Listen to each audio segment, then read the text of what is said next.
studies in 39 countries. And that data found that 22% people have depression, anxiety, post-traumatic stress disorder, bipolar disorder, schizophrenia. That means 1 in 5. So these topics we are going to present, we are talking about emergency preparedness and mental health. So without wasting time, if we have all the presenter here, so can I call our presenter? Can I call Dr. Prakash Buratwaki? Can you come here? Dr. Prakash Buratwaki, Pooja Bisunke, are you here? Pooja? Pooja. The next presenter is Situ Kesi. Situ Kesi, please come on the dais.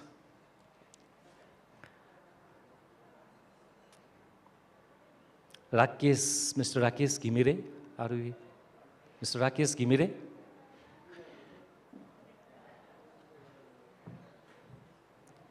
Sangeeta Pudasaini. Sangeeta Pudasaini, please. Kamala Dhakal. Kamala Dhakal. Yes. So you can see us, our presenter. Please take your seat. The first presentations I want to call Dr. Prakash Buratwaki. I don't want to spend most time. He is in the Ministry of Health and Population. He is going to talk health emergency and disaster management. So Dr. Prakash, and the role of Health Emergency Operations Center. Dr. Prakash.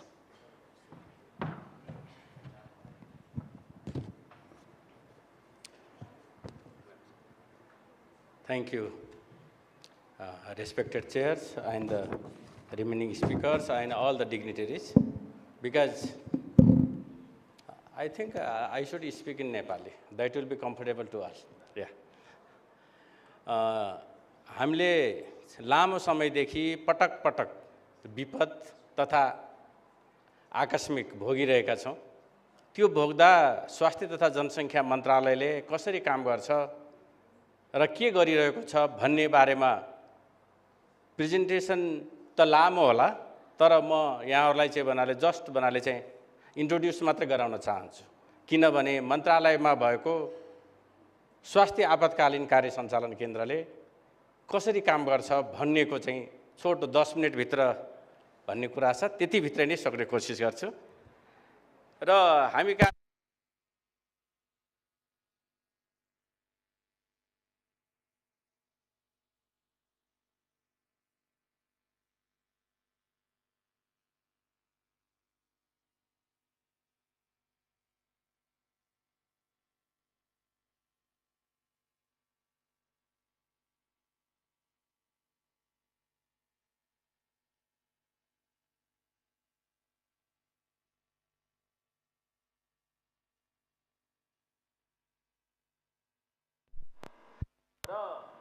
कुनै कारणवश देशमा disaster गयो वा विपद भयो भने चाहिँ incident management system activate हुन्छ, जसलाई चाहिँ हामीले इन्सिडेन्ट कमान्ड सिस्टम पनि भन्छौं। त्यस बेलामा स्वास्थ्य सचिवज्यू इन्सिडेन्ट म्यानेजर वा कमान्डर र हाम्रो चाहिँ बनाले हेडमुमा रहेको चाहिँ संरचना चाहिँ एचईओसी भन्छौं, स्वास्थ्य आपतकालीन कार्य सञ्चालन केन्द्र। त्यसले सचिवालयको काम गर्छ र त्यसले काम गर्दा सबभन्दा पहिले म कसरी यो स्थापना भयो भनेर भन्छु। अब जानेर नजानेर 2071 को चैतमा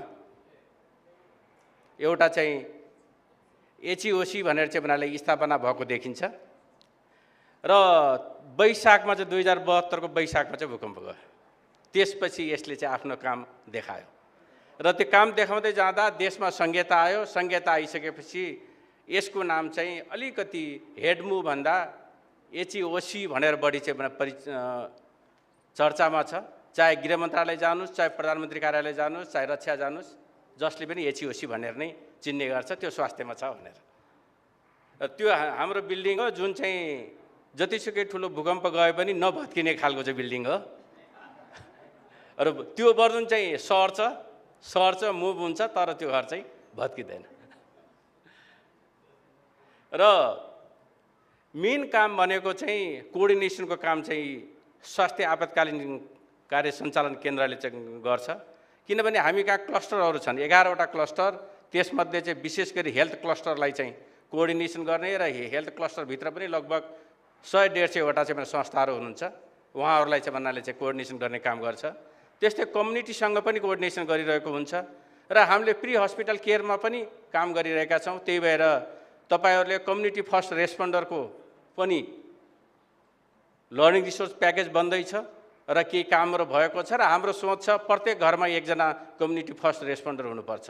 किनभने फर्स्ट रेस्पोन्डर भनेको त सँगै हिँड्ने, नजिकै बस्ने, सँगै सुत्ने र सँगै हिँड्ने मानिस भएको हुनाले त्यस्तोलाई चाहिँ भन्नाले चाहिँ कमसेकम फर्स्ट एडको ट्रेनिङ, CPR र के आकस्मिकको कुन नम्बरमा चाहिँ खबर गर्ने भन्नेसम्मको चाहिँ जानकारी दिने गरी चाहिँ त्यो चाहिँ भन्नाले विकास भएको छ र त्यही अनुसार जाँदैछ। त्यस्तै हामी कहाँ चाहिँ एम्बुलेन्स सेवालाई पनि व्यवस्थित गर्नलाई चाहिँ GPS जडान गर्ने र त्यही अनुसारको चाहिँ भन्नाले विशेष डिटेल कन्ट्याक्ट नम्बर सहितका एम्बुलेन्सहरू चाहिँ मापदण्ड पुरा गरेर चाहिँ सुरु गर्ने काम भइरहेको छ। एम्बुलेन्सका गुरुजीहरूलाई पनि तालिम दिइरहेका छौँ। एम्बुलेन्समा हिँड्ने स्वास्थ्य कर्मीहरूलाई पनि BMT को तालिम दिइरहेका छौँ र त्यस्तै एम्बुलेन्सलाई मोबिलाइज गर्ने डिस्प्याचरहरूलाई पनि तालिम चाहिँ दिइरहेका छौँ। त्यसरी काम भइरहेको छ। त्यस्तै प्रायःसो अहिले देशमा 25वटा हब हस्पिटल छन्। ती हब हस्पिटलको त disaster plan and response plan बनिसकेको छ र त्यसलाई रियल टाइम डाटामा लग्नको लागि चाहिँ HSI+ एप्स नै प्रयोग गरिरहेछौँ र त्यही अनुसार चाहिँ रिसोर्स म्यापिङ र स्टक पाइलिङ सबै भइरहेको छ। र अब बिस्तारै नेक्स्ट विकदेखि चाहिँ सेटेलाइट हस्पिटलको पनि डिजास्टर प्लान चाहिँ बनाउने गरी जिल्ला अस्पतालहरूमा जाँदैछौँ र अहिले नेपालमा 25वटा चाहिँ भन्नाले हब हस्पिटल र 10,000 भन्दा बढी चाहिँ सेटेलाइट हस्पिटल छन्। सेटेलाइट हस्पिटल भनेको निजी, सहकारी, सरकारी सबै अस्पतालहरू चाहिँ हब हस्पिटल अन्तर्गत चाहिँ नेटवर्कमा जोडिएका सेटेलाइट हस्पिटल हुन्। त्यस्तै हाम्रो भने इन्फर्मेसन म्यानेजमेन्ट सिस्टम पनि भइरहेको एक्जिस्टिङ जुन सर्भिलेन्स सिस्टम छ, UR सिस्टम छ, त्यसलाई पनि प्रयोग गर्छौँ। त्यसको साथसाथै HEOC को पनि आफ्नै छुट्टै भने वेबसाइट छ र हाम्रा चाहिँ भन्नाले प्रदेशमा चाहिँ PHEOCहरू छन्, उहाँहरूबाट र त्यसपछि स्थानीय तहमा भाकाबाट पनि लिने गर्छौँ र त्योभन्दा पनि मेन चाहिँ हामीले सर्च क्यापासिटीको काम गर्छौँ। जस्तै जाजरकोटमा अस्ति भूकम्प गयो, जाजरकोटमा चाहिँ कुन जनशक्तिको जरुरत थियो र कति छन् भन्ने कुरा हामीसँग चाहिँ तथ्याङ्क भएको हुनाले बाहिरबाट EMT जानु पर्दैन भनेर पोखरालाई पनि फिर्ता गरेको, सुदूरपश्चिमलाई पनि फिर्ता गरेको। किनभने त्यहाँ त्यो ट्रेनिङ लिएको जनशक्ति र नलिएका स्वास्थ्य कर्मीहरू कति छन् भन्ने हामीसँग रिसोर्स म्यापिङ थियो। त्यसै गरी र कुनै कारणवश त्यहाँ नपुग्दाखेरि नजिकैको कुन बाटो पठाउने भनेर हामीले प्रत्येक हब हस्पिटललाई 2वटा EMT बनाउनुपर्छ, एउटा सङ्क्रामक रोगको लागि र एउटा चाहिँ मास क्याजुअलिटीको लागि भनेर भनेका छौँ र उहाँहरूले रियल टाइम डाटाको रूपमा चाहिँ त्यसलाई प्रयोग गरिरहनु भएको छ। त्यस्तै क्यापासिटी बिल्डिङमा मैले भनिसकेँ प्री हस्पिटल, हस्पिटल र पोस्ट हस्पिटल। किनभने हस्पिटलमै रिह्याब सर्भिस गर्नको लागि र साइको सोसियल काउन्सिलिङ गर्नलाई चाहिँ बिरामीलाई भर्ना गर्न नपरिरहोस् भनेर हामीले रिह्याब सेन्टर र त्यही अनुसारको ट्रेनिङको पनि पोस्ट हस्पिटल केयरमा चाहिँ अहिले चाहिँ लर्निङ रिसोर्स प्याकेजहरू बनिरहेको छ र बाँकी अरू सबै यहाँ देखिएको छ। म त्यही भएर धेरै भन्न चाहेन। यो चाहिँ हाम्रो चाहिँ डिजास्टर म्यानेजमेन्ट साइकल हो। त्यो डिजास्टर म्यानेजमेन्ट साइकलमा डिजास्टर भएको बेलामा त रेस्पोन्स गर्छौँ नि, गरिरहेकै छौँ। अब कसरी गर्छौँ भन्ने कुरा डिटेल तपाईँहरूलाई थाहा छ, त्यहाँ केही लेखेको पनि छ। त्यसपछि पनि रिकभरी, त्यो चाहिँ भन्नाले रेस्पोन्स पछि रिकभरी भनेर गर्दाखेरि पनि हाम्रा चाहिँ भन्नाले सिचुएसन अपडेटहरूदेखि लिएर त्यसपछि त्यहाँको चाहिँ भन्दा कहिले चाहिँ त्यो जुन भन्नाले इन्सिडेन्ट कमान्ड सिस्टम एक्टिभेसन भएको थियो त्यो डिएक्टिभेसन कहिले गर्ने भन्नेको पनि मापदण्ड छ। त्यही मापदण्ड अनुसार गर्छौँ र अहिले चाहिँ जस्तै जाजरकोटकोमा चाहिँ केन्द्रीय चाहिँ बनाएर इन्सिडेन्ट म्यानेजमेन्ट सिस्टम चाहिँ एक्टिभेट भएन, किनभने सानो स्केलको थियो। प्रदेशको चाहिँ भने इन्सिडेन्ट म्यानेजमेन्ट सिस्टम चाहिँ एक्टिभेट भएको थियो र त्यहाँको निर्देशनालयको निर्देशकले नै त्यसको कमान्ड गर्नुभएको थियो। हामी चाहिँ ब्याकअप र कोअर्डिनेसनमा थियौँ। त्यस्तै गरी रिकभरी पछि भन्दा पनि अरू अन्य समयमा डिजास्टर नहुँदाखेरि हामी जहिले पनि प्रिपेयर्डनेसमा रहन्छौँ। त्यही भएर हामी कहाँ चाहिँ हब सेटेलाइट नेटवर्क छ, त्यसपछि एचइओसी पिएचसी नेटवर्क छ, त्यसपछि हामीले चाहिँ त्यसको लागि चाहिँ जुन विभिन्न तालिमहरू चलाउँछौँ त्यो त्यही डिजास्टरको लागि चाहिँ रेस्पोन्स गर्नको लागि हो र त्यही अनुसार हामी कहाँ चाहिँ विभिन्न इन्फर्मेसन म्यानेजमेन्ट सिस्टमहरू चाहिँ कलेक्सन गर्छौँ। घर देख्दा सानो छ तर चाहिँ काम चाहिँ धेरै छ, काम चाहिँ गरिरहेको छ र त्यस्तै मिटिगेसन पनि के गर्दा डिजास्टर पर्यो भने पनि क्षति कम हुन्छ त भन्ने किसिमले पनि कामहरू चाहिँ भइरहेका छन्। चाहे त्यो चाहिँ हाम्रा स्वास्थ्य चौकीहरू बनाउँदाखेरि चाहिँ जहाँ चाहिँ खोलाको किनारमा वा चाहिँ पहाडको चाहिँ फेदमा नबनाउने पनि मिटिगेसन हो। त्यस्तै किसिमले चाहिँ कामहरू भइरहेका छन् र यो हाम्रो चाहिँ डिस्प्याच सेन्टरको मैले अघि नै भनेको थिएँ, हाम्रो एम्बुलेन्सहरूलाई बिरामीसँग कम्युनिकेसन गराइदिएर त्यसपछि फलोअप गर्दै अस्पतालको एएमटी टिमसँग चाहिँ कोअर्डिनेसन गर्ने चाहिँ डिस्प्याच हो। हाम्रो 7वटै प्रदेशमा डिस्प्याच सेन्टर सुरु भएको छ। तपाईँले अहिले पनि 102 मा फोन गर्नुभयो भने यही डिस्प्याच सेन्टरकै स्वास्थ्यकर्मीले फोन उठाउँछन् र फोन उठाउँछन् र त्यही अनुसार उहाँहरूले कोअर्डिनेट गर्नुहुन्छ। त्यही भएर इमर्जेन्सी केयर सिस्टममा चाहिँ हामीले प्री हस्पिटल र पोस्ट हस्पिटल सबैमा काम गरिरहेका छौँ भनेर भन्न चाहे म। र यो चाहिँ हाम्रो हब हस्पिटलको नेटवर्क हो। 25वटा हब हस्पिटल भनेर भनेका छौँ। पूर्वमा मेचीदेखि पश्चिममा महाकालीसम्ममा चाहिँ हाम्रा जहाँ जहाँ रणनीतिक स्थानहरूमा हब हस्पिटल बनाउँछौँ। हब हस्पिटल भन्न चाहिँ ठुलो हस्पिटल होइन है, रणनीतिक पोजिसन त्यहाँ चाहे त्यो 15 वा 20 बेडको पनि हुनसक्छ तर त्यसले चाहिँ 4-5वटा जिल्लाको बाटोहरू वा मानिसहरू वा बिरामीहरूलाई चाहिँ ग्यादर गर्छ भने त्यो चाहिँ हब हस्पिटल हो। त्यसरी चाहिँ बनाएका छौँ र अब यसलाई पनि रिभिजन गर्न खोज्दैछौँ किनभने अहिले संहिता सँगसँगै केही हस्पिटलहरू अलिकति नयाँ ठाउँमा पनि बनेका छन् र केही हुँदैछन् र यो चाहिँ हाम्रो पनि इन्फर्मेसन फ्लो म्याट्रिक्स हो र प्राय जसो संहिता आइसकेपछि यो चाहिँ फ्लो म्याट्रिक्समा समस्या आयो भनिसकेपछि अलिकति रिभिज गर्नलाई टेबल टप एक्सर्साइजहरू गरेर सिमुलेसनहरू गरेर हामीहरूले चाहिँ काम गर्दाखेरि यो के फिडब्याक आएको छ। यसमा चाहिँ जिल्लामा रहेको सिडिओको नेतृत्वमा रहेको जुन चाहिँ इओसी नेटवर्क छ त्यसलाई प्रयोग गरिरहेछौँ। लोकल लेभलमा चाहिँ एलइओसी छ, डिस्ट्रिक्टमा डिइओसी छ र माथि मन्त्रालयमा एनइओसी छ र त्योभन्दा माथि एनडीआरआरएमएम छ। हामी चाहिँ स्वास्थ्य मन्त्रालयको मानिस एनडीआरआरएमएमा पनि मन्त्रीज्यू सचिवज्यू र एचइओसीको प्रमुख चाहिँ प्रतिनिधि हुने भएको हुनाले र त्यही अनुसार एनइओसीमा पनि हेल्थ क्लस्टर र एचइओसीको चाहिँ रहने भएको हुनाले सबैलाई चाहिँ त्यही अनुसार चाहिँ हामीहरूले चाहिँ कोअर्डिनेसन गरिरहेछौँ। र यो रेस्पोन्समा भएका कुराहरू म धेरै चाहिँ भन्न चाहेन किनभने 2015को भूकम्प थाहा छ, किनभने चैतमा चाहिँ यो केन्द्र चाहिँ स्थापना भइसकेपछि वैशाखमा चाहिँ भूकम्प गएको थियो, त्यसपछिदेखि काम गर्न सुरु गरे भनिसके।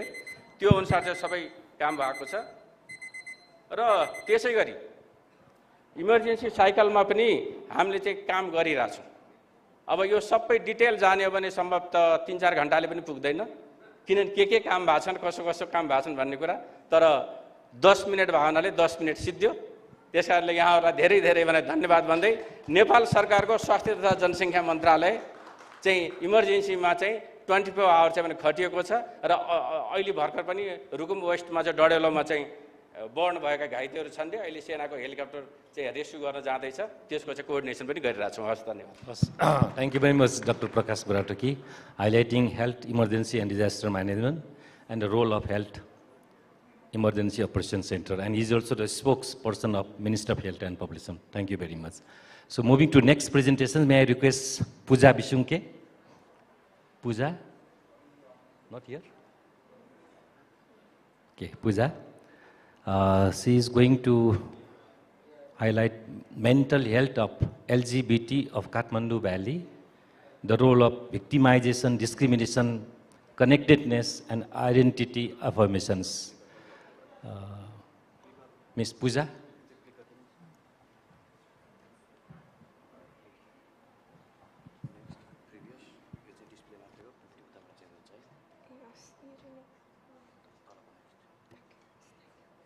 Thank you so much. First of all, I would like to thank NHRC for providing this wonderful opportunity to share my research findings here with you all. Thank you so much. My research topic is mental health of LGBT of Kathmandu Valley, the role of victimization, discrimination, connectedness, and identity affirmation. LGBT individuals.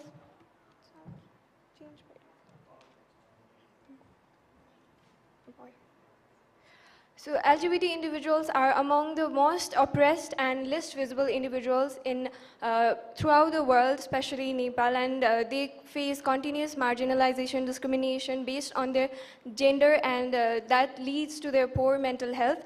Gender-related discrimination, victimization, rejection, and non-affirmation has lead to the poor mental health, and it's linked worldwide that gender-related discrimination, victimization has impacted their mental health. Even though the Constitution of Nepal has recognized the right of LGBTI individual as a fundamental human right, LGBT people continue to face wide range of discrimination and inequalities affecting their mental health, and it is still very unclear that what kind of barriers LGBTIQ people are facing in Nepal, especially while seeking health care services or educational institution or any other social cultural activities.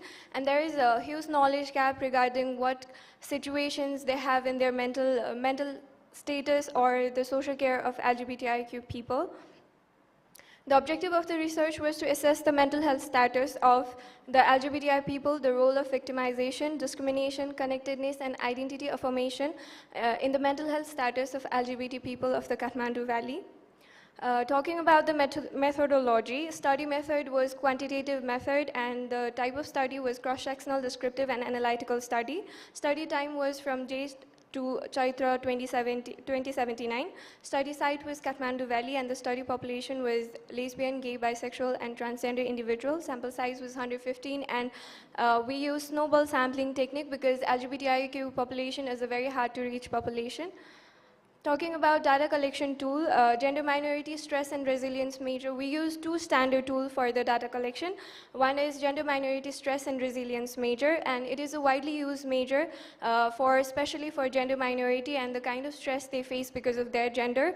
And another is depression, anxiety, and stress skill. It is a self-report major that assesses the symptoms of depression, anxiety, and stress as well as the severity of the symptoms. We use this two standard tool because of the validity, established validity and reliability of these tools and the findings of this previous studies. It's the result of the previous studies. And data collection technique that we use was face-to-face interview. We use for data analysis, we use SPSS 2022, and analysis we did with univariate analysis and bivariate analysis. Going towards the findings of the study, the majority of the participants were of age group 18 to 25, and the major ethnic group were Janjati. Talking about gender identity and sexual orientation,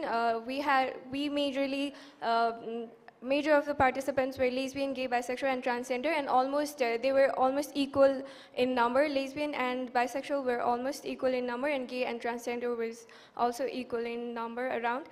Talking about socially open participants, only 60% of the participants were socially open and 40% were still not socially open. Talking about their relationship status, majority of the participants were single, whereas few participants, 22.6% around participants were married, and this is through the, not because of the legal procedure, but going through the court. And talking about educational status, many participants had at least secondary level of education, whereas they couldn't afford higher level of education because most of the participants had to leave their home because of their gender. And talking about employment status, here we can see that majority of the participants were employed, but still there are lots of people who are not employed. It shows majority of the participants are employed because we reach out to those population through the organization that works for LGBTI community. That's why it shows majority of the participants are employed. Talking about the mental health status of LGBTIQ people, the table clearly shows that 17.4% LGBT people face extremely severe depression, 37.4% face extremely severe anxiety, and 11.3% face extremely severe stress. And this is a very huge amount, and the table clearly shows that LGBT people face a wide range of mental health problems from mild, moderate, severe to extremely severe. In anxiety, we can see that those who don't face anxiety is only 18.3%, and which clearly shows that it's an urgent need for clinical diagnosis, that in LGBT LGBTI community, we need to do clinical diagnosis very soon, and it shows the need for urgent action also. Talking about gender-related factors, gender-related discrimination-related rejection and victimizations are the discrimination, rejection, or victimization that an individual face based on their gender. Talking about gender-related discrimination, 78.3% LGBT individual faced some kind of discrimination at some point in their life, whereas rejection, talking about rejection, 87% participants faced rejection at some point of their life. Talking about victimization, there is 94.8%, and that's very shameful to say that Nepal has legalized, has said that recognize LGBT right as human right, and we see that gender-related victimization is 94.8%. Non-affirmation is 56.5%, and internalized transphobia is someone internalizing the someone feeling guilty because of their own gender because of the societal norms, because of internalizing the societal norms, and it's very high, that is 53%. Binary and multiple loss segregation also clearly shows the association between gender-related discrimination, rejection, victimization, and the mental health status. Talking about stress, we can clearly see that discrimination, there is those who have experienced, the likelihood of experiencing stress for those who have experienced discrimination is 1.83 times higher for those who have experienced discrimination, and 1.56 times higher for those who have experienced rejection, and 7 times higher for those who have experienced victimization. Though it's not statistically significant, the tendency for experiencing stress is very high. Similarly, for anxiety, the likelihood of experiencing anxiety for those who have experienced those who have experienced discrimination is 3.8 times higher, and for those who might experience rejection is 4.6 times higher, and those who have faced victimization is 8.9 times very higher. Talking about internalized transphobia, it's 6 times higher that they might face anxiety. If someone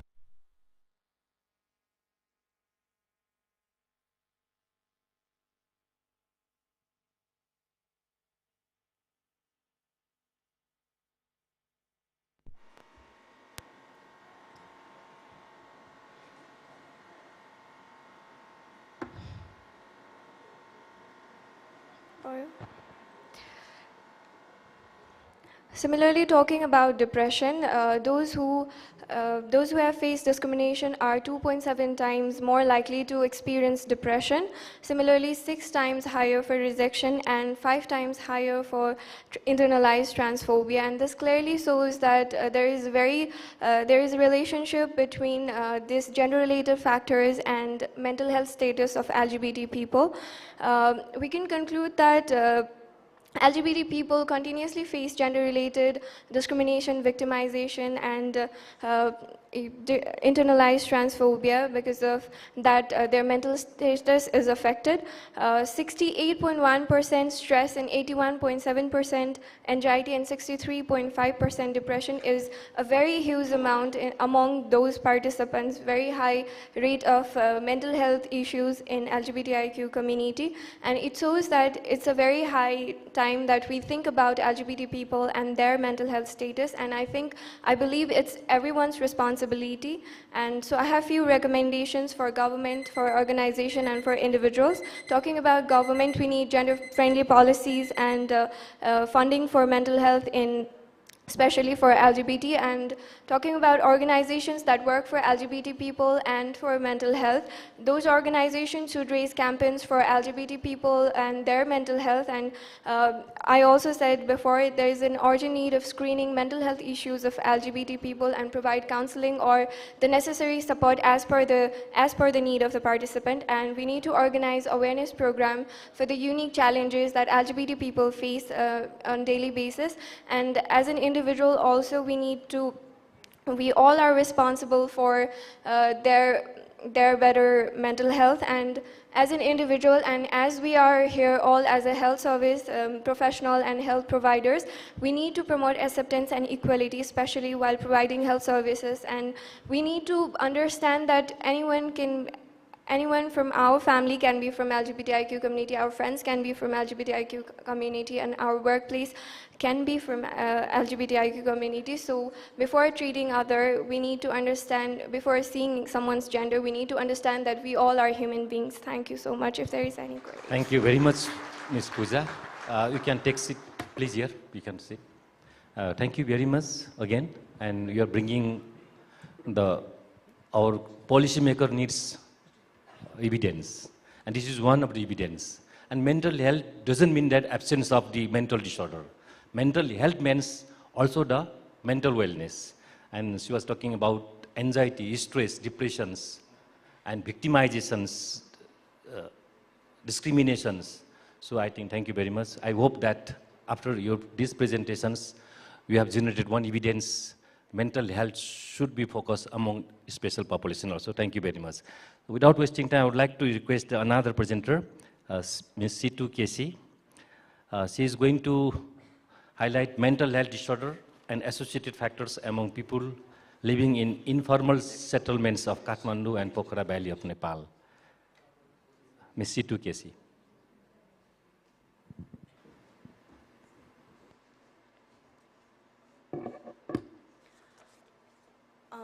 Respected Chair, distinguished ladies and gentlemen, namaste to everyone. Namaste to everyone. Today I am here to talk on mental health disorders and associated factors among people living in informal settlements of Kathmandu and Pokhara Valley of Nepal. Before entering onto the content, first I would like to shortly introduce this ARISE project, because this study is a part of this ARISE project. ARISE refers to accountability and responsiveness in informal settlement for equity, and this is an implementation research project which has been set up to enhance the living condition, health and well-being of population living in urban informal settlement, especially in low and middle income countries. And this has been initially initiated in 4 countries including India, Bangladesh, Kenya and Sierra Leone. And from the research findings, it has been expanded, this project has been expanded to 4 more countries including Nepal as a pilot project. And this project in Nepal, it has been implemented by Phase Nepal, and I already mentioned that this study is a part of this project. Now let's move on to the background. First, I would like to introduce what informal settlements in Nepal denotes to. Informal settlement in Nepal refers to areas where people have built their own houses which does not belong to them, or they do not have legal permit or building permit or lease, and settlements which has been resided for over more than 10 years. And informal settlement in Nepal, it is interchangeably called as slums or slum dwellers. And going to the global scenario, over half of the population resides in urban areas, which is projected to be 70% by 2050. Nearly 1/3 of urban residents are living in informal condition. South Asia has the highest urban poverty levels in Asia and the Pacific, with countries like Bangladesh, Nepal and India, which reported high proportion of urban populations living in slums. The National Mental Health Survey in Nepal, which was conducted by NHRC, reported that 10% of any mental disorder in their lifetime and 4.3% currently had any mental disorder among the adult population aged 18 years and above. I would like to link this scenario with the informal settlement, because informal settlement is linked with poverty, less access to resources, and often people living in informal settlements, they might experience stigma and social marginalization. Which we can hypothesize from this evidence, we can hypothesize that mental health issues might be higher in those settlements.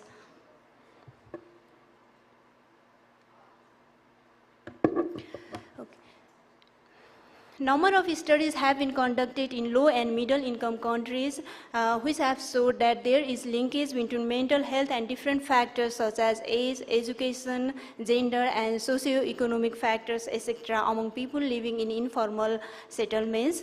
In Nepal, national level surveys have been conducted periodically, but these surveys lack the largest sample of the poorest urban populations.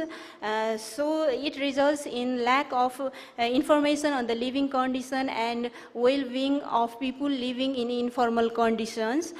So there is it will result in gap of recognition from the government stakeholders. So this kind of research is important, and this kind of research focusing particularly on mental health among informal settlements is scarce in Nepal.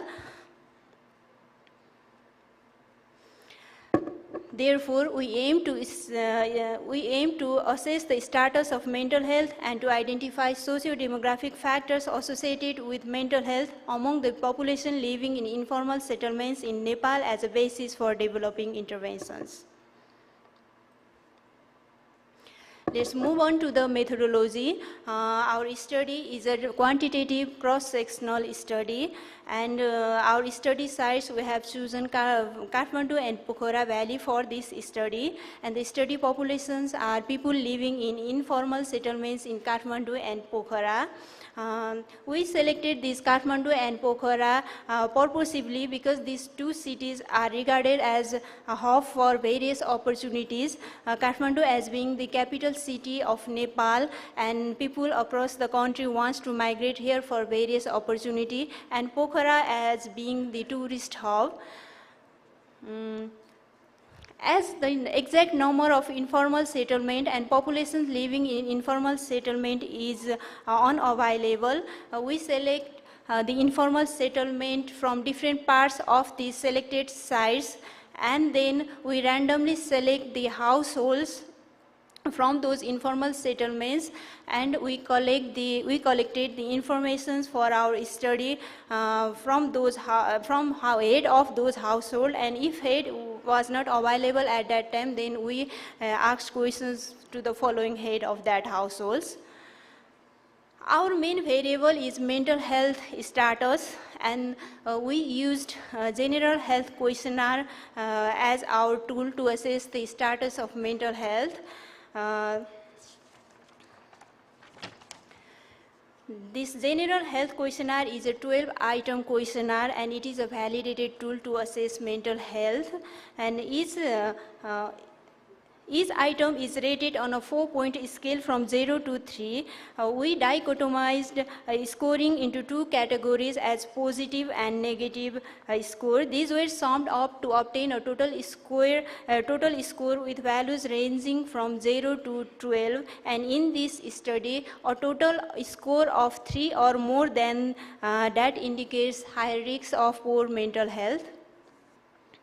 And for the independent variables, we use socio-demographic factors like age, education, literacy, occupation, employment, and type of family, etc. And for the analysis, Pearson chi-square test was used to see the differences in socio-demographic variables between study groups, as people having good mental health status and people having poor mental health status. And binary logistic regression was applied, and odds ratios were presented as estimates. And we used SPSS version 25 for the analysis of our study.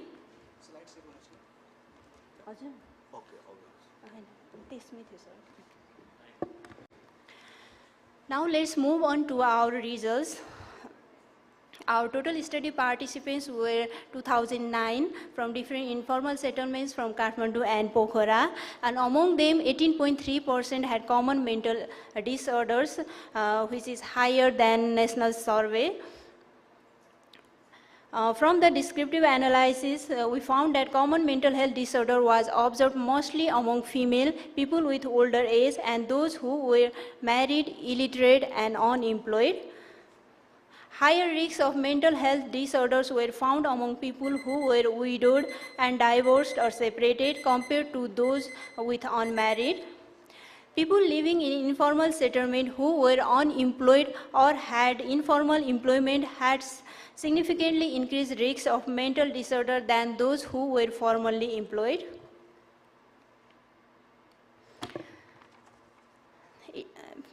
From these findings, it can be concluded that the risk of mental health is high among people living in informal settlements in Nepal. Increased risk was found among people who were unemployed or with informal employment or those who were widowed or separated. We believe that these findings highlight the need for targeted mental health interventions tailored to the unique socio-demographic characteristics of informal settlers in Nepal. We thank UKRI for the funding support, and these are the list of references. Thank you, everyone. Thank you very much, Situ Kesiji, highlighting the mental health issues, especially in certain population, and as per your result, evidence, the women are more sufferer, especially the unemployed. So country has to think. Unemployment is one of the risk factors. Divorce, separated among females. So I think from this evidence, I think the country has to think, make the plan to address this issue. And thank you very much. So next presenter is Mr. Dr. Rakesh Kimire. He is going to highlight impact of national ban of highly hazardous pesticides on mortality from suicide by pesticide in Nepal. Rakesh Kimire, floor is yours.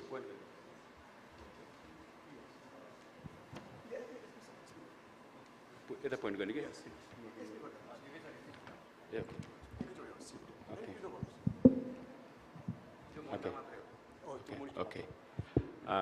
Respected chairs, national and international delegates, ladies and gentlemen, good afternoon to everyone. I'm Dr. Rakesh Kimire. Today I'm here to present on the research that I've been doing for the last 3 years. The title of my research is Impact of National Ban of Highly Hazardous Pesticide on Mortality from Suicides by Pesticide in Nepal. So this is the list of my co-authors. Suicide is a major public health problem in Nepal, and Nepal has ranked 7th highest suicide rate in the year 2014 by the World Health Organization. In worldwide, 14 million deaths has occurred due to the pesticide deaths since the Green Revolution in the 1960s. Every year, 150,000 deaths occur due to the pesticide suicide, which accounts for 20% of the global suicide. And worldwide, the most commonest method used for the attempted suicide is, among them, for every one death, there are 20 attempts, and from them, it's a self-poisoning. So most cases of the pesticide self-poisoning occur in the low middle-income countries, and Nepal is not an exception, where people have easy access to these lethal pesticides. In Nepal, in the year 2022, Nepal police reported the 6,993 deaths from the suicide, which is almost similar to the year before. And if you see in the graph in the right side, you can see the one with the blue dot shows the deaths due to the hanging, suicide due to hanging, followed by the poisoning, which is denoted by the green color in the graph. And the one with the purple color denotes the other modes of methods that are used in the suicide. For example, drowning, electrocution, or so forth. So in Nepal, poisoning is the second most common method of suicide after hanging, and most cases of poisoning are due to pesticide self-poisoning, which accounts for about 90 to 95% of poisoning are due to the pesticide poisoning. Banning highly hazardous pesticides, which we call here as HSPs, is a cost-effective intervention to reduce the mortality from the pesticide suicide. So there has been evidence from the Sri Lankan studies and the Bangladeshi studies. They have clearly shown that if we ban the highly hazardous pesticide, we can significantly reduce the number of deaths following the ingestion of those highly hazardous pesticides. In Nepal, if you see the banning of regulation of these highly hazardous pesticides from the year 2001 to 2019, 24 highly hazardous pesticides has been banned. Of this, 8 pesticides were banned in August 2019. And among them, if you see in the figure here in the presentation, aluminum phosphide, which comes as the common name sulfus, and the dichlorobus, which comes in the common name as a nuhan. So these were among the 8 pesticides, highly hazardous pesticides banned in the 2019. Therefore, the objective of this study is to monitor the impact of the ban on the pesticide suicide number and the agricultural yields. So we collected data, autopsy data from the September 2021 to January 2024 from the National Forensic Science Laboratory and the Central Forensic Science Laboratory, police laboratories, which has its central lab in Kathmandu with its extension in Dharan and Nepalganj. And these findings were compared to the data from the earlier study that we had done from the year 2017 to 2019 to see the change over the time in the pesticide suicide cases and the active ingredients involved, to see the impact of those bans that has occurred in 2019. So data on agriculture yields were collected from the publication of Ministry of Agriculture and Livestock Development from the year July 2017 to July 2022. Ethical approval was obtained from Nepal Health Research Council prior to the initiation of the study. Descriptive analysis calculating the frequency statistics was done. The data on the demographics, pesticide responsible for suicide was identified from the laboratory analysis record file from the year September 2021 to July 2024 data. So this is a figure showing the, these are the police officers and the forensic science officers. So I used to have the every 3 monthly meeting with them because we don't, since all the poisoning data are the case sensitive, the researchers are not allowed to get access to the medical record file. So before we collect the data, we give orientation to them on what are different parameters we are looking for. And we have every 3 monthly meeting to make sure that all the data are being captured correctly. So research finding, of the total 1,764 pesticide suicide reported by the toxicological laboratories, 51.3% were male, and the mean age was 38.9 with a standard deviation of 17.43, and with 33.7% between the age 16 to 30 years. Geographical differences with the highest number of cases in the Babi province, which accounted for 25.3%. Now, and then we compare the data. First, we see the data over the time. We collected the data from September 2021 to the January 2024, and over the period of time, since we collect the data quarterly, we try to see the number of deaths due to the pesticide group quarterly.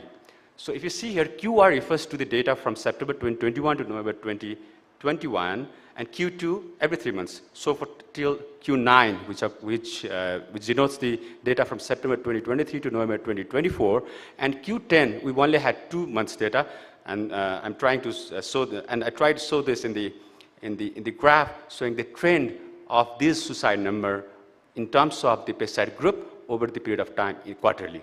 So if you see here in this graph, we can see there is decrease in the number of pesticide deaths during this study period, which was 226 in first quarter, and then 84 in the last quarter. And organophosphorus was the most common compound, followed by the phosphine gas, and the now emerging pesticide group was found to be organophosphate plus the cypermethrin combination. The previous graph was about the group, pesticide group. Now we try to look at the active ingredient. So what was the scenario of the active ingredients over the period of time? Is there any changing? Is there any new pesticide that is being used for suicide? Or is the effectiveness of the ban is there or not? So try to see this trend of impact of these bans, and we clearly see that there is the decrease in the number of deaths following the pesticides ingestion. And when we looked at the individual compound, active ingredients, aluminum phosphide, there has been decrease in the number of deaths due to aluminum phosphide, which clearly says that there has been an impact of these bans. And the dichlorobus was also banned in 2019. We tried to look at the trend of ingestion of this dichlorobus. And if you see in this figure, the blue one, the blue line denotes the deaths due to dichlorobus. And you can clearly see that there has been a decrease, significant decrease in deaths following the ingestion of the dichlorobus, which says that there has been an implementation of the ban. And to see the impact, we try to look at compare the pre-ban data with the post-ban data, and we took the Q1 of the pre-ban data with the post-ban, all 10 quarter data. If you see in this figure, we can see in the line diagram, there has been decrease in the number of deaths due to pesticide poisoning, and there has been decrease with the deaths due to the organophosphate poisoning, and then phosphate gas. However, there has been an increased number of deaths following the ingestion of organophosphate plus synthetic pesticides combination, which shows that even though the banned pesticides, there is decreased deaths by the banned pesticides, but people are using the alternatives for the suicidal attempt, which shows that organophosphate and the cypermethrin synthetic pesticides combination is an emerging pesticide group that is being used by the people for self-harm. And the active ingredients, we can see clearly there has been an increase in the chlorpyrifos plus cypermethrin combination increase, and there has been decrease in the dichlorobus and the aluminum phosphide. And we also looked at the data from the agricultural productivity and clearly see that there is no change in the vegetables, rice, and pulses production after the ban in different phases. You see here, after different ban in 2005, 2006, 2011, 2012, 2014, 20, there has not been any increase in the vegetable production, rice, and pulses, which says that pesticide bans in Nepal have had no negative impact on the agricultural productivity. So discussion, this is an ongoing study, still we are collecting the data. More data can help in guiding the exact impact. There is some limitation in this study, missing data on the date of outcome of poisoning, active ingredients for all the pesticide deaths. Previous study period time was not specified, and the exact date of individual pesticides compound. And in conclusion, organophosphate pesticides and aluminum phosphide were the responsible for most pesticide suicide in Nepal. Number of deaths of these pesticides has declined. Increase in identifying the individual pesticide compound has occurred, and which says that there is an emerging new pesticides. Those were the chlorpyrifos and cypermethrin combination and the chlorpyrifos alone. Encouraging the toxicological laboratories can provide the improved data that can be used to guide the further pesticide regulation. Incorporating the police report data in integrated health information management system portal looks crucial in order to encourage better research in this area. With this note, I would like to conclude the presentation by saying banning highly hazardous pesticide can save life. Thank you very much, NHRC, for providing the opportunity. And I suppose note of thanks to Professor Sangratna Bhattacharya, who is here with us, and the Professor Michael L. Stone, who has always been a source of inspiration for me, guiding and supporting me, and all these, my seniors, juniors, and my colleagues for their continued support and motivation. Thank you. Thank you very much, Dr. Rakesh Kimire. Talking about suicide, self-killing, voluntarily. And if you see the statistic of Nepal, every day, 5 persons committing suicides, almost 4 to 5 persons. Among 20 persons committing suicides, 4 to 5 persons voluntarily killing themselves because of using pesticides. And he's producing evidence. Should we ban this type of the pesticides? And don't forget, we are also agriculture, Krishi Pradhan Desh. So what will happen the output?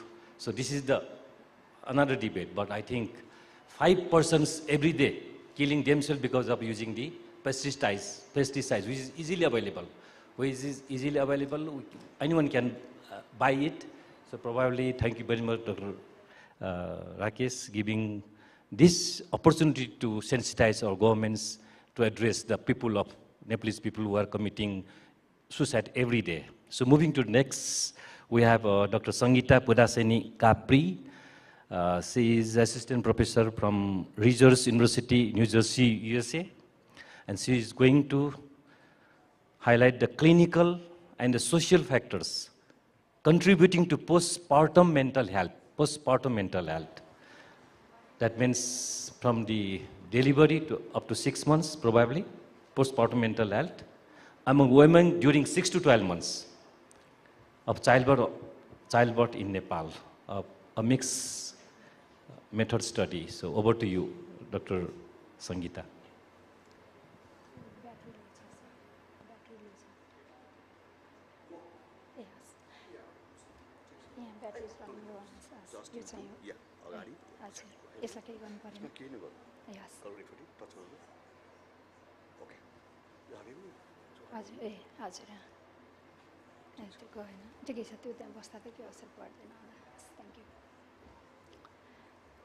Namaste and good evening, everybody. I know we are reaching towards the last, moments for the day. My name is Sangeeta Purasaini-Kapri. I'm an assistant professor at Rutgers University School of Nursing, Camden.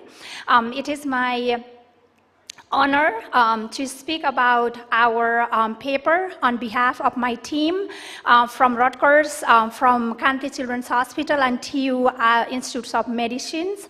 The title of our presentation is Clinical and Social Factors Contributing to Postpartum Mental Health Among Women Between 6 and 12 Months of Childbirth in Nepal. So this is a mixed method study we just finished in January. I want to tell that we have no conflict of interest. This research was funded by the Global Health Seed Grants from Rutgers Global Health Institutes and Rutgers Global at Rutgers State University of New Jersey. So I'll be focusing, those are some of the topical overview. First, I want to start with talking about some background statistics, comparing about the global and then coming towards LMIC and Nepal. So I think we have so much of discussion about the mental health, but I believe like postpartum mental health is most unique, and it's, the issues about the depression, anxiety, those are considered significant public health challenges globally. It has a long-lasting impacts on both mothers and children, as well as it has a lot of multi-generational consequences. Specific with the postpartum depression, it is one of the most common mental health problems affecting about 17% of global population, like women of who are in the postpartum time period. And this is like in the US data, it says 12 to 16%, which is like even in the United States, the statistics is higher about this postpartum depression. And then there are some evidence which suggests that it's continue even after 7 to 9 months, like 9 to 10 months of postpartum. So the postpartum depression is not only that we are looking at the earlier stage of the postpartum, like after having a birth of the baby, it can go even like long lasting, but within the first year's period is considered one of the critical periods of infant development, and mothers can develop that at any time points.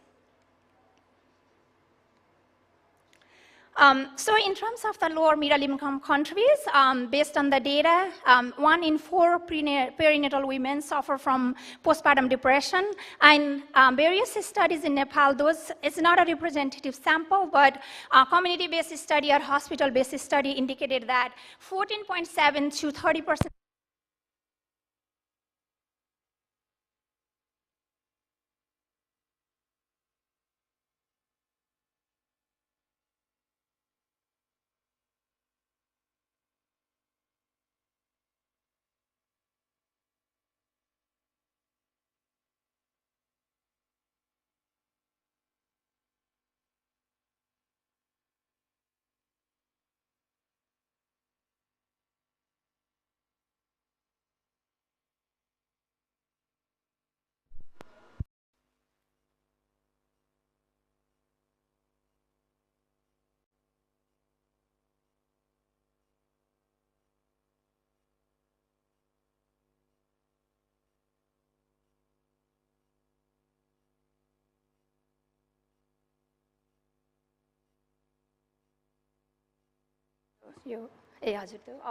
Sorry.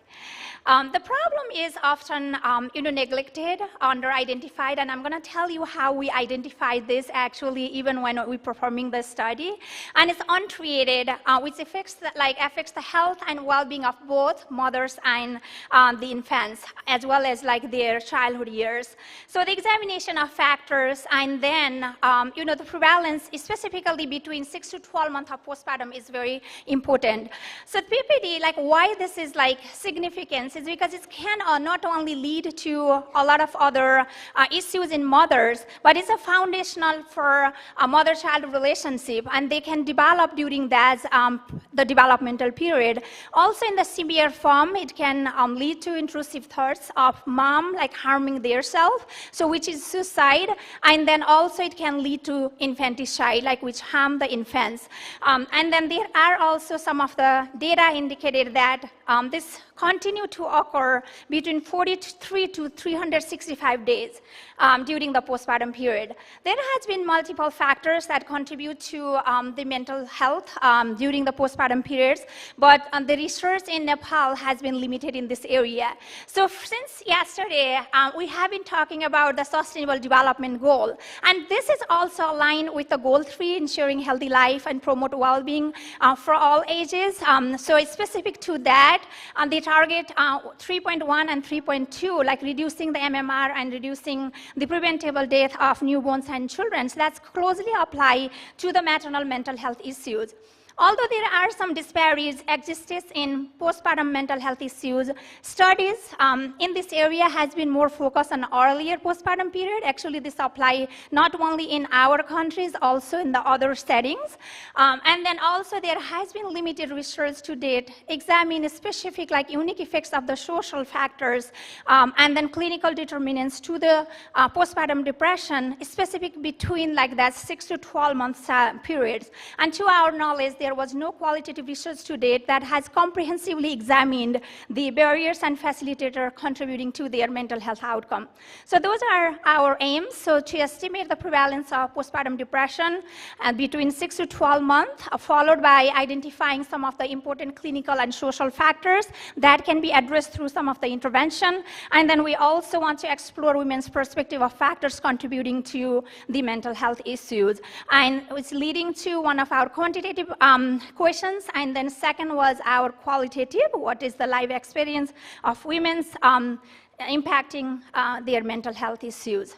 So I would like to kind of give you a snapshot of the methodology because of the times. So this is a cross-sectional mixed method study, and which is a multi-site study among postpartum women between 6 to 12 months of postpartum, among like normal birth weight, who gave normal birth weight, and then low birth weight infants. And they were attending the immunization clinics of 2 tertiary level hospitals, including Kanti Children's Hospitals and Tribhuvan University teaching hospitals. We received the ethical approval from Rutgers University, NHRC, and IRC, and administrative approval from our research site.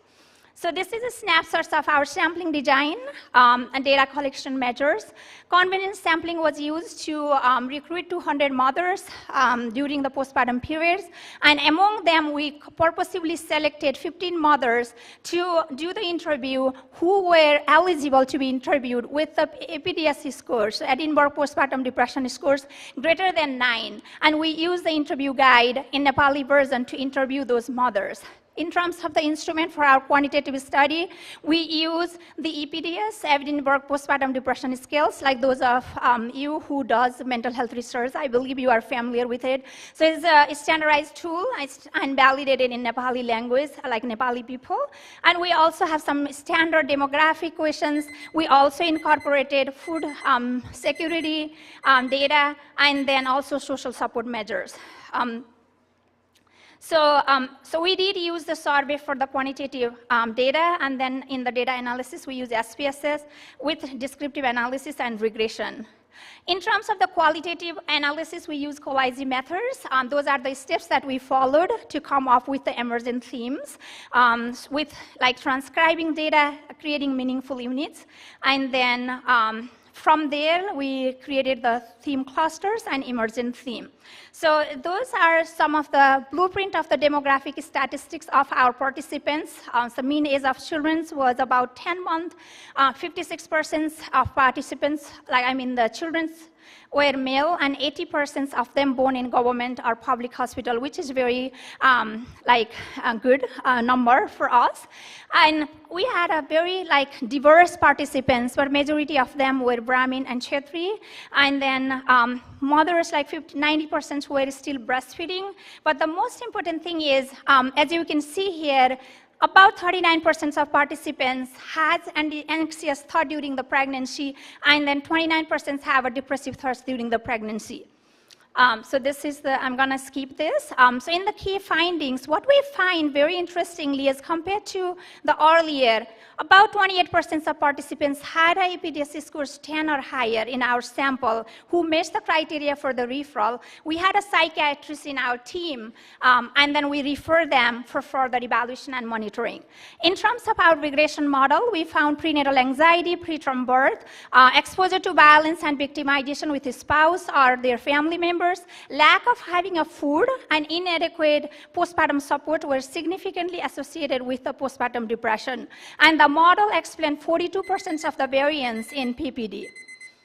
So those are some of the key emergent themes from our qualitative study, in which among the 11 theme clusters, we came up with the 3 emergent themes, including spouse support and the relationship with the spouse, income and family support, infants and maternal health status. I believe like those were more towards like contributing to the maternal mental health status. And we have both the positive link and also what are some of the contributing factors for the postpartum depression. Specifically, having a support is most important for the women in Nepal that's contributing to better mental health.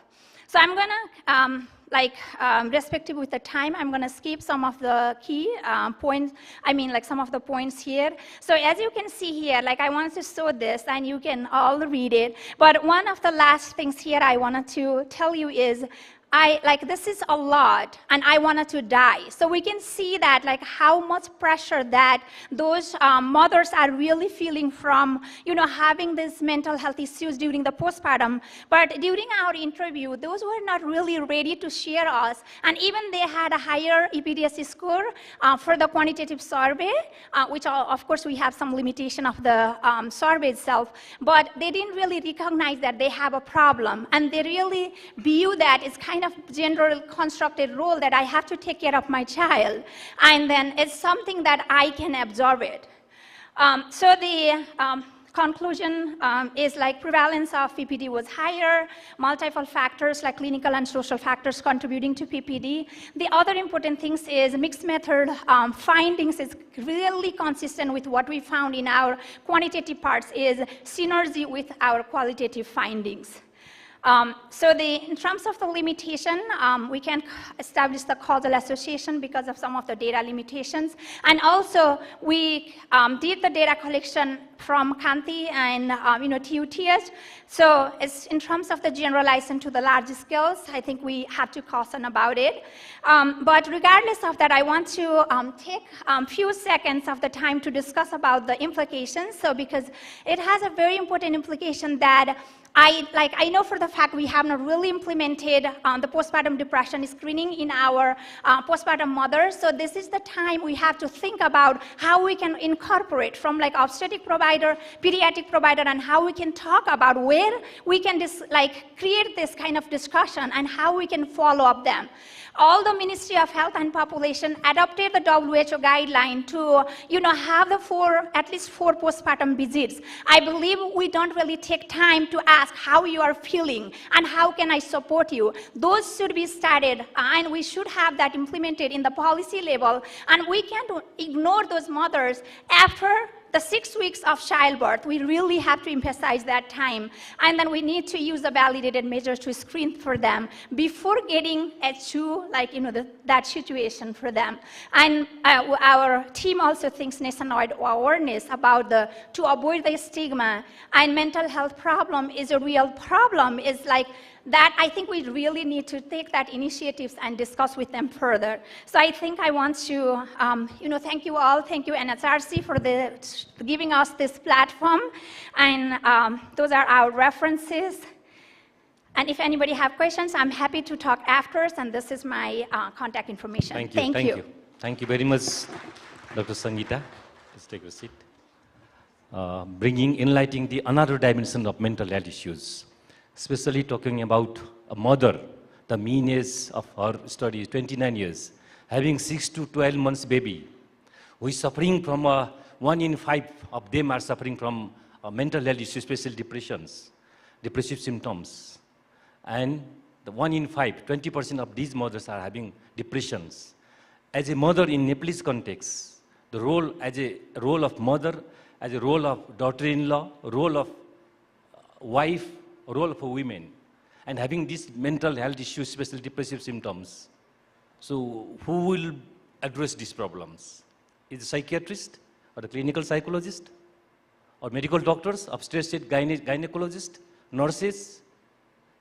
To me, most important part, if somebody is suffering, especially these women suffering from depressive symptoms, 70% of these depression can be treated, cured by the help of the spouse, husbands, empathy, cooperation, so support, family support.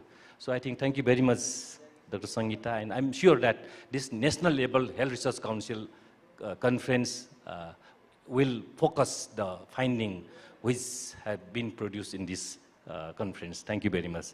So moving to the next presentations. Next, Kamala.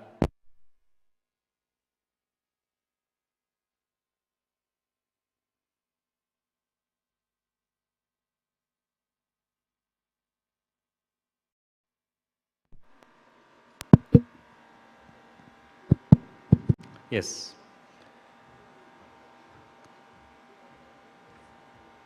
She is going to highlight psychological support care and intervening for survivor cancer patients, a systematic review. So I'm sure that psychological support care needs for survivor cancer. Another dimension of mental health issues.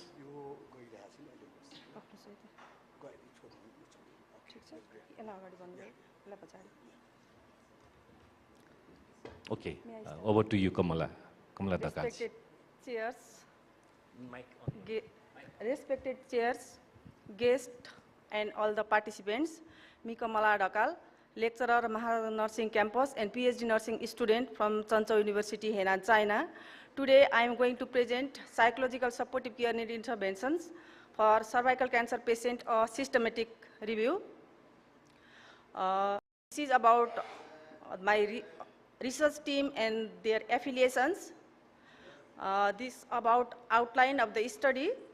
Regarding the background, psychological supportive care needs include 10 items of the psychological domain of supportive care needs survey, short form 34, for the assessment of supportive care needs among cervical cancer patients, including anxiety, feeling down, depressed, and feeling of sadness. Psychological supportive care need intervention is a set of intervention that is used to change behavior, emotion, cognition of a person who suffered from any kind of psychological supportive care needs. In comparison with other gynecological cancer patients, cervical cancer patients face manifold psychological symptoms including irritability, anxiety, depression, and the memory loss. With the help of supportive care intervention, patient and the family members can manage their disease-related problems and symptoms in easy way. In the regarding worldwide context, cervical cancer is the 4th most frequently diagnosed cancer, and in the context of Nepal, cervical cancer is 2nd most common cancer in the context of the Nepal. Different types of psychological intervention help to increase the psychological well-being and to alleviate physical problems. The aim of the study was to evaluate the effect of psychological supportive care intervention on anxiety and depression among cervical cancer patients. Regarding the methodology, this study was registered in Prospero with this ID, and PRISMA 2020 statement was adopted to conduct this study, and PICO guideline was adopted to complete this study, and 6 electronic databases was used for the revision of the study. And regarding the methodology, 2-step systematic search strategies was used, including different keywords. Regarding inclusion criteria, all intervention study, including RCTs, COGI experimental design, and 1 group pre-test post-test study was used using full text English language articles. Regarding the intervention include only involved training for the cervical patient, and the training involved only for the reduction of the anxiety and depression. And as a comparator, the patient with usual care was used. as outcome measures the reduction of anxiety and depression after getting involved in the target intervention as a primary outcome. And for the data extraction procedure, Mendeley was used as the automation tool, and the removal of duplication was done, and the screening was done by following two steps. In the first step, shortlist of the article was done by using title and the abstract. In the second phase, retrieval of articles, full text articles was done, and the data extraction table was also used, and pilot test on 3 randomly selected articles was done, and standard data extraction was checked by another author. And for the assessment of the risks and bias, effective public health practice project tool was used, and the data analysis was done in 2 phases. First of all, systematic review data analysis was done by using descriptive statistics for the characteristics, design, sample size, intervention, and the outcome. And in the second phase, meta-analysis was done with a homogeneous study by using random effect model by means of mean difference approach. This is all about the review article, process of the review article. First of all, 1857 articles was identified by using different 6 databases. After that, duplication removal was done, and intangible automation tool loss. The articles became 1791, and among 1791 articles, screen record was done.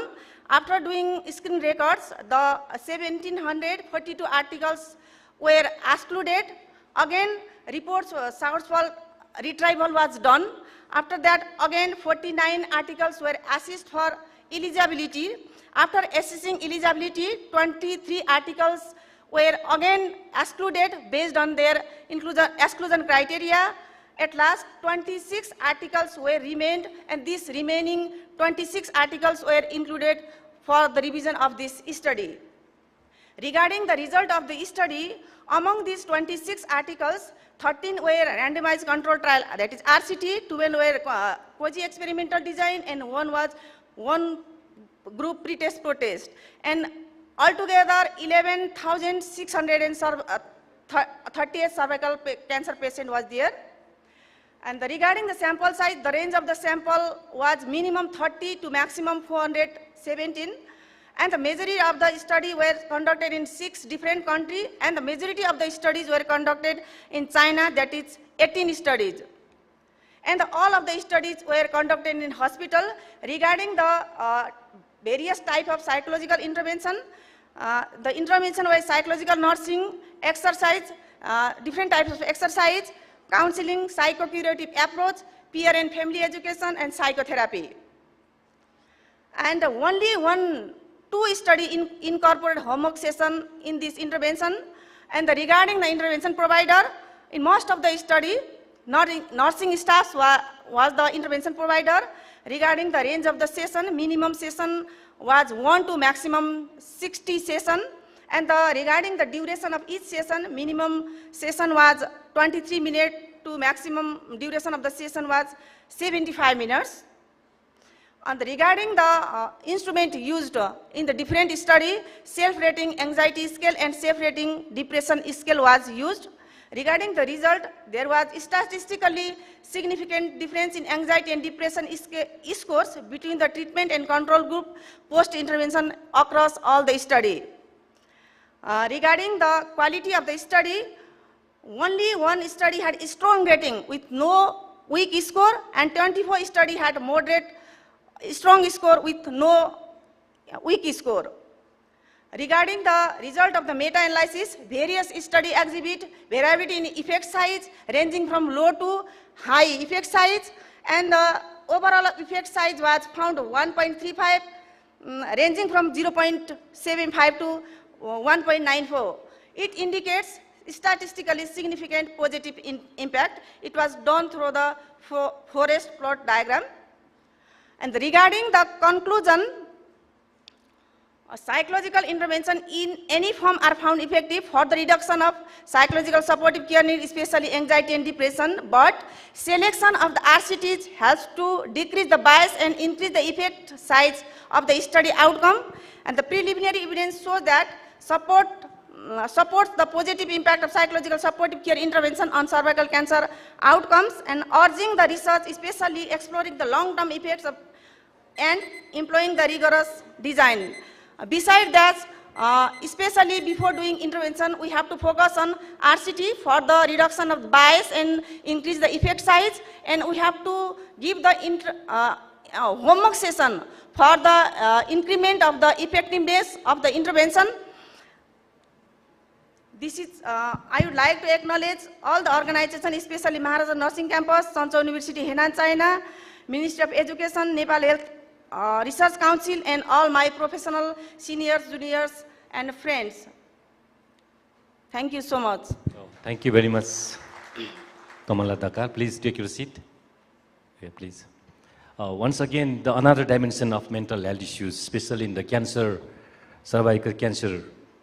And we just imagine the psychology of the people suffering from this type of disorder. And as you have highlighted, lot of research has been done. Effective interventions are available. And to me, I think as a psychiatrist, talking about this type of the psychological problems, especially anxiety, depressions, they don't need medicines. They don't need psychiatric treatments. They need different types of modalities, as you have mentioned. The research has shown that even the counseling is one of the effective, like medicines, or maybe the couple therapy or the psychotherapy. There are different types of intervention available. And thank you very much highlighting research. And to me also, I think we have to, this is the area where we can do some research. The research gap is there. There are different types of intervention available, especially psychological methods of treatment by which we can treat our depression and anxiety. And once again, thank you very much all our speakers. Do we have time to discuss? For maybe we can discuss any questions, comments? Yes, please. Time, I don't know, but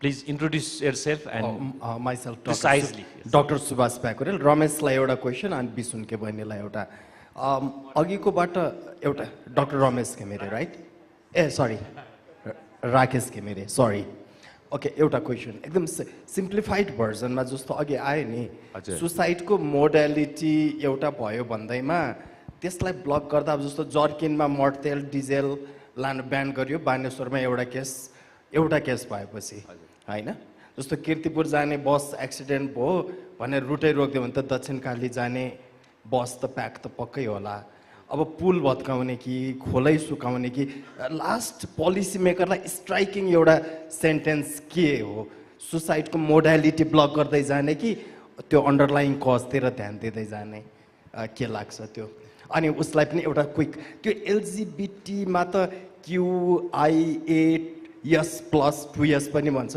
there are multiples of categories blue diamond सोसाइटीमा नि धेरै category registered भएको छ म पनि त्यहाँ पुगेको थिएँ कि सर्टेन रिजन्सले त्यहाँ अलिकति स्टडी गर्नु मन लागेर why you chose only LGBT and you left those other groups भन्ने thank you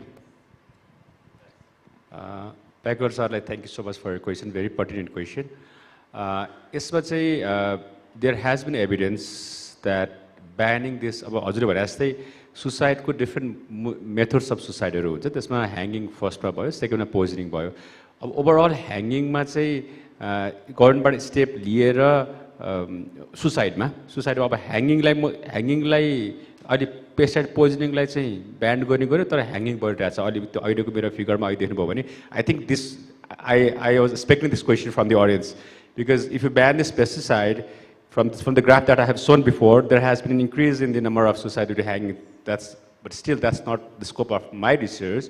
But that is the concern, and that should be a message to the government. There has to be done something in overall suicide. अब त्यो भन्दै गर्दा इन्डियामा there has been done an intervention in terms of reducing the deaths, suicidal deaths following the hanging. उहाँले के गर्नु भन्दाखेरि चाहिँ सिलिङमा चाहिँ स्प्रिङ राखिदिने जसले चाहिँ घरमा चाहिँ सुसाइड ह्याङ्गिङबाट गर्नुहुन्छ त्यो सिलिङमा चाहिँ स्प्रिङ राखिदिएपछि स्प्रिङ चाहिँ ठ्याक्क तल झर्ने अनि त्यहाँ चाहिँ द अटेम्प्टेड सुसाइड चाहिँ फेल हुने there has been done some intervention in that one so that can be adapted in Nepal as well I don't know that's how feasible is that that's the other aspect अब अर्को कुरा चाहिँ pesticide पोइजनिङको हकमा हेर्दाखेरि चाहिँ there has been evidence from 1990s that the Sri Lanka is the best example of it. There has been a decrease in 1 lakh deaths following the ban of highly hazardous pesticides in 1 year. So that was something very promising effect that was shown when banning the highly hazardous pesticide can in fact result in the reduction of the suicide following the ingestion of those pesticides. There has been evidence. I think that what we are doing right now, our previous study we have done in 2019, and I was called as an expert from the Ministry of Health and Ministry of Agriculture, and I was there. We have banned that one. Let's hope, or let's say overall society rate gone like God. There's be a different step from the government. There are evidence ko adhara bhandakeri चाहिँ if we want to decrease the deaths due to pesticide poisoning, the only way, the effective methods that has a promising result is banning the highly hazardous pesticides.